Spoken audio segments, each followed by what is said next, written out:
Sa harap ng investigasyon hinggil sa flood control projects, nagtungo ng Estados Unidos si Ako, Bicol Party List Representative at dating House Committee on Appropriations Chairperson Zaldi Co para magpagamot. Sinabi ito ni House Spokesperson Princess Abante kung saan meron namang mga dokumento itong naipresenta.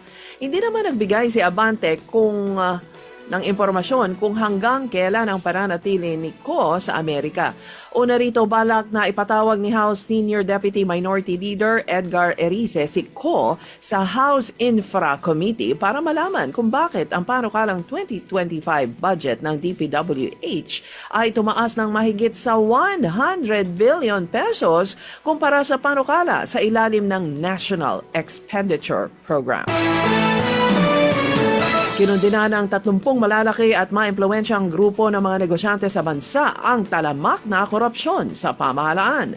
Sa kanilang joint statement, nanawagan ang mga ito sa corrupt official na itigil na ang katiwalian at maawa na sa naghihirap na taong bayan.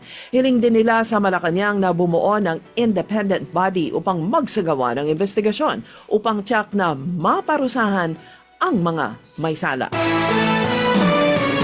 Sinibak na sa serbisyo si dating Bulacan 1st District Engineer Henry Alcantara kaugnay ng investigasyon sa mga maanumalyang flood control projects. Ayon kay DPWH Secretary Vince Dizon nitong Huwebes, siya kasi ang nag-aproba sa accomplishment report ng Wawaw Construction sa isang flood control project sa Bulacan na sinabing 100% complete pero wala naman talagang totoong proyekto. Nang tanungin naman kahapon ni Secretary Dizon ang lugar o nang tunguhin ito ang lugar, may gumagawa na ng proyekto pero 3 linggo pa lang. Ibig sabihin, ginawa ito dahil sa maingay na sa Kongreso. Maging ang first couple ay nabiktima din ng pamilyang Diskaya. Ang mga kumpanya ni Diskaya ang gumawa ng substandard na gusali ng Philippine Film Heritage Building sa Intramuros, Maynila.